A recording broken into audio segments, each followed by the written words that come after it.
Assalamualaikum warahmatullahi wabarakatuh. Selamat pagi anak-anak semua. Pada hari ini tanggal 5 Oktober 2020 kita mulai kembali aktivitas daring kita. Nah, hari ini kita masuk ke materi yang ke-6. Adapun judul kita hari ini yaitu masuk ke bab 3, Peradaban Emas Dinasti Abbasiyah. Nah, di sini perkembangan atau kebudayaan peradaban Islam masa dinasti Abbasiyah dikenang sebagai masa Golden Age, yaitu peradaban emas kebudayaan dan peradaban Islam. Kemajuan tersebut meliputi hampir seluruh aspek kehidupan, yaitu meliputi mulai dari kemajuan di bidang politik dan pemerintahan, kemajuan di bidang sosial budaya, kemajuan ekonomi dan pertanian, kemajuan pengetahuan dan teknologi, sampai pada kemajuan ilmu-ilmu keagamaan. Nah, pada masa itu lahir berbagai bentuk wujud kebudayaan yang kemudian menjadi bukti pencapaian bahwa kemajuan kebudayaan peradaban Islam itu benar-benar ada. Nah, yang pertama kita masuk bagian yang A, kemajuan administrasi pemerintahan, militer, dan kebijakan politik. Yang pertama, administrasi pemerintahan dan militer.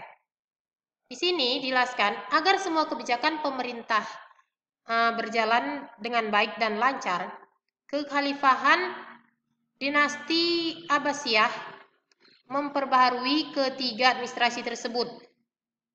Perbaikan administrasi pemerintahan masa Khalifah Al-Mansur dikhususkan untuk meningkatkan pelayanan publik, juga memperkuat sistem koordinasi dan kerjasama lintas sektor. Misalnya, kerjasama antar kadi dengan polisi rahasia, Dewan Pajak dengan kepala jawatan pos. Nah, pada Khalifah Al-Mahdi membentuk Dewan Korespondensi atau Kearsipan yang menangani surat menyurat dan ketetapan Khalifah, Dewan Pengawas, Dewan Penyelidik Kekuasaan, Departemen Kepolisian dan Pos, dan Pengadilan Tingkat Tinggi. Nah, pada masa Khalifah Harun ar-Rasyid melanjutkan perbaikan dan pengelolaan Baitul Mal atau perpustakaan untuk kesejahteraan masyarakat. Sedikit ada penambahan dari saya. Pada masa Harun ar-Rasyid juga membentuk Departemen Pertahanan dan Keamanan yang disebut Diwanul Jundi. Tugasnya mengatur organisasi militer dan berbagai hal yang berkaitan dengan kemiliteran dan pertahanan keamanan. Nah, di sini ada susunan dari organisasi militer. Bisa kamu tulis semuanya dari A sampai F. Nah, kekuatan militer pada masa ar-Rasyid sangat dikagumi dan disegani. Mereka berhasil memperluas wilayah kekuasaan dinasti Abbasiyah yang membentang dari Afrika Utara sampai Hindukush atau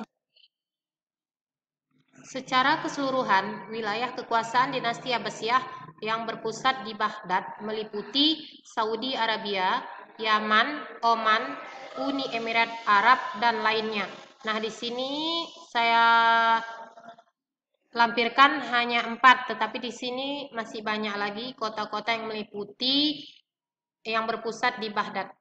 Hanya saja tidak seluruh daerah tersebut berada di bawah kekuasaan Abbasiyah, seperti Andalusia, Afrika Utara, Syam, India, dan lainnya.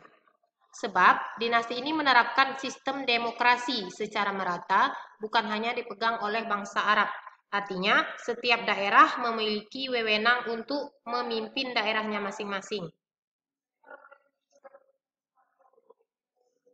Selanjutnya kita masuk yang kedua, yaitu sistem politik.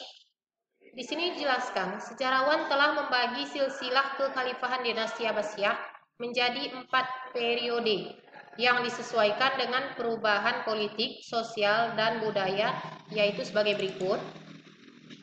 Di sini bisa kamu lihat. Nah, kita lihat satu persatu. Yang A, periode 1 atau periode pengaruh Arab dan Persia I, tepatnya tahun 132 sampai 232 Hijriah atau 750 sampai 847 Masehi. Nah, di sini bisa dikatakan seiring meninggalnya Khalifah Al-Wasik. Nah, kemudian yang B, periode 2 atau periode pengaruh Turki I, yaitu tahun 232 sampai 334 Hijriah atau 847 sampai 945 Masehi, ketika Khalifah Al-Mutawakkil memegang kekhalifahan. Nah, yang C yaitu periode 3 atau periode pengaruh Turki II pada tahun 334 sampai 447 Hijriah atau 945 sampai 1055 Masehi. Di sini pada masa kekuasaan dinasti Buwaihi dalam pemerintahan Khalifah Abbasiyah. Nah, yang terakhir yaitu yang keempat, periode 4 atau periode pengaruh Turki II pada tahun 447 sampai 590 Hijriah atau 1055 sampai 1055 sampai 1149 Masehi. Di sini yaitu masa kekuasaan dinasti Saljuk dalam pemerintahan Khalifah Abbasiyah hingga datangnya serbuan bangsa Tartar dan ekspansi Turki Utsmani. Nah, sampai di sini materi kita pada hari ini. Saya harap catatan dalam keadaan lengkap, tidak ada yang kosong seperti minggu-minggu yang lalu. Semoga apa yang saya sampaikan pada hari ini bermanfaat bagi kalian semua. Selamat belajar dan terima kasih atas perhatiannya. Wassalamualaikum warahmatullahi wabarakatuh.